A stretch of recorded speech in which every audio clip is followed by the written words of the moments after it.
was just a poor boy with nothing in my hands, but my heart carried a dream that no one believed. One day I saw her, the queen, dressed in gold, untouchable, far from my world. People said she was too rich, too powerful, and too proud for a boy like me. But something strange happened the moment her eyes met mine. This is the story of how a poor boy dared to love a rich queen, and what followed changed everything forever. Tom was a poor boy who lived in a small village near the mountains. His house was made of wood and broken stone, and his clothes were always old. He worked in the fields every day to earn little money, but he always dreamed of a better life. People laughed at him and called him a fool because he often looked up at the castle on the hill. The castle belonged to Queen Anna, who was rich, powerful, and beautiful. Tom knew she was far above his world, but his heart beat strangely whenever he saw her. One day, Tom went to the market with a basket of apples to sell. He heard people shouting, and suddenly the queen's carriage entered the square. Everyone bowed their heads, but Tom stood frozen, staring at her shining crown. Anna's eyes moved across the crowd, and for a brief second, they landed on Tom. He felt his chest burn, as if something powerful had touched him. He quickly looked away, but he knew deep inside that his life had just changed forever. From that day, Tom's heart no longer belonged to himself.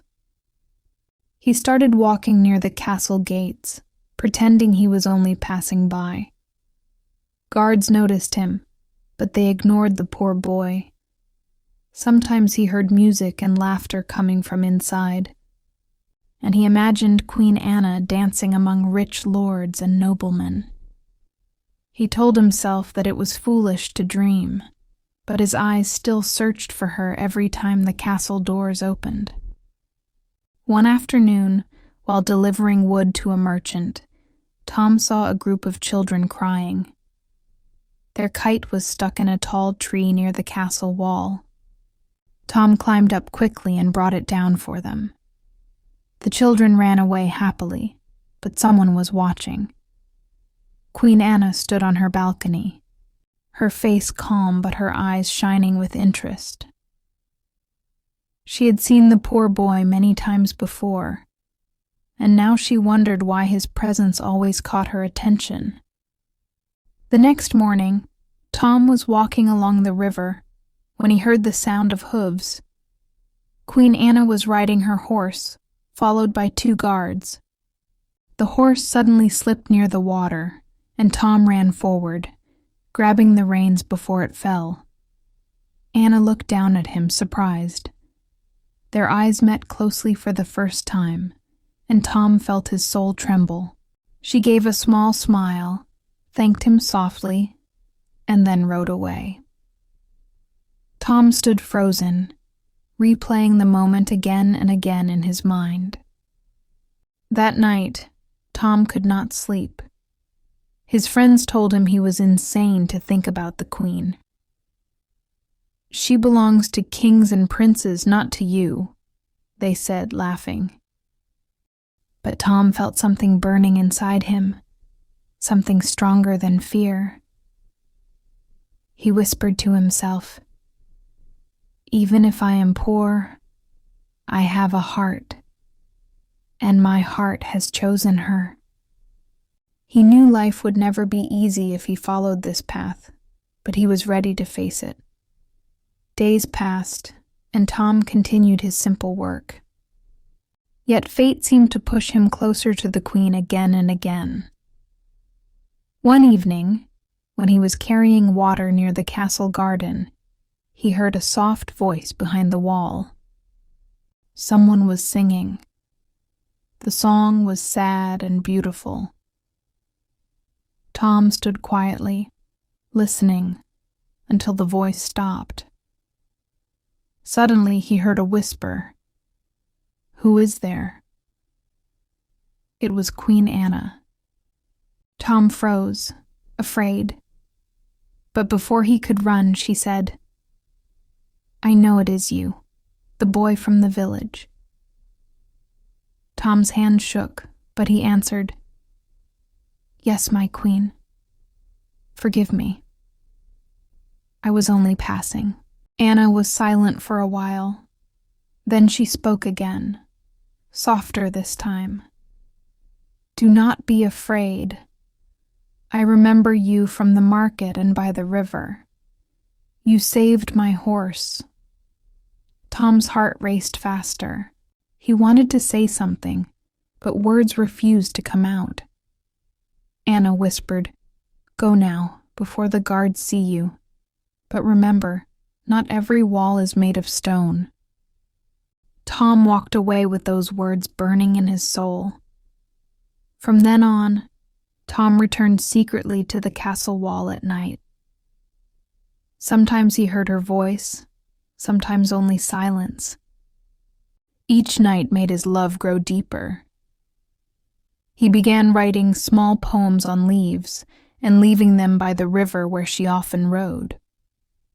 One morning, the leaves were gone, and he saw a single white rose placed in their place. His heart jumped. Anna had answered him without words. The poor boy now knew the queen had seen his heart. But love between a poor boy and a rich queen was dangerous. Whispers began spreading in the market. People saw Tom near the castle too often. Some laughed at him. Others warned him. "If the king's council finds out, you will be punished," one old man said. Tom did not care. He only cared about Anna's smile, about her songs, about the way her eyes had once met his with warmth. He was ready to risk everything for that feeling. One stormy night, Tom heard a knock on his door. He opened it and saw a hooded figure. It was a messenger from the castle. The man handed him a letter sealed with the Queen's mark. Tom's hands shook as he opened it. Inside were only a few words. "Meet me at the old chapel before dawn." His heart pounded louder than the thunder outside. Could this be real, or was it a trap? He did not care. He would go. Tom left his house in the rain and walked to the chapel hidden in the forest.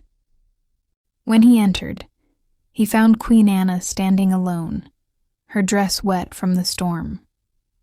For the first time, she spoke to him not as a queen, but as a woman. "Tom," she whispered, "I cannot explain why, but I feel close to you. I see honesty in your eyes, something I never find in rich men around me." Tom could not believe his ears. He wanted to kneel, but she lifted him gently.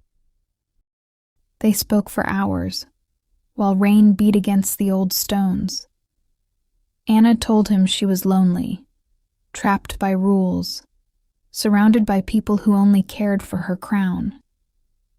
Tom told her of his struggles, his dreams, and his love for her. She listened, tears shining in her eyes. Before leaving, she touched his hand and said, "Promise me you will never stop believing, even when the world stands against us." Tom promised with all his heart. Their secret meetings continued. In the garden, in the chapel, by the river, they found moments to escape the eyes of the world. Each meeting was filled with danger, but also with joy. Tom's love grew stronger, and Anna's smile grew brighter. But soon, the whispers reached the king's council. One of the guards had seen them together. Rumors began to spread that the queen's heart belonged to a poor boy. One evening, Tom was captured by soldiers while carrying water near the castle. They dragged him to the dungeons, accusing him of dishonoring the queen. Tom did not fight. He only asked, "Is she safe?" Days turned into weeks, and he remained locked in the dark, hungry and tired. Yet, his heart did not break. He kept whispering Anna's name, believing she would not abandon him. Meanwhile, Anna fought against the council. They wanted her to deny Tom, to declare him a liar, but she refused. "He is not a liar. He is the only man who ever saw me as Anna, not as queen," she said firmly. Her courage shocked the council, but they warned her, "If you continue, you will lose your throne." Anna's choice was clear: love or crown. She chose love. Late one night, Anna herself came to the dungeon with a single guard loyal to her. She unlocked Tom's chains and whispered, "We must leave this place. They will never let us live in peace." Tom stared at her in disbelief. "Leave your crown?" he asked. Anna nodded. "What is a crown without a heart? I choose you, Tom." Tears filled his eyes as they escaped into the night together. The road was long and dangerous. Soldiers searched everywhere. Posters with their faces hung in towns. They hid in forests, crossed rivers, and begged for food from kind strangers. But no matter how hard the journey was, they were free to laugh, to sing, to hold each other without fear.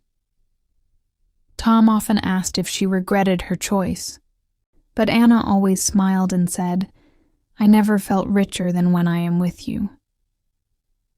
Months later, they reached a distant land where no one knew their names. Tom found work as a carpenter, while Anna helped the poor and sick. People began to love them, not because of crowns or gold, but because of their kindness. Tom often remembered the old castle, but he never wished to return. He had what he always dreamed of, Anna's love. Years passed, and their love grew even stronger. They built a small home surrounded by flowers and laughter. Sometimes Anna would sit by the window and whisper, "Do you ever wonder what they say about us now?" Tom would smile and answer, "They may call me a fool, but I am the happiest fool alive." And in the silence of that new life, the poor boy who once dreamed of a queen finally proved that true love is greater than crowns, castles, and kingdoms.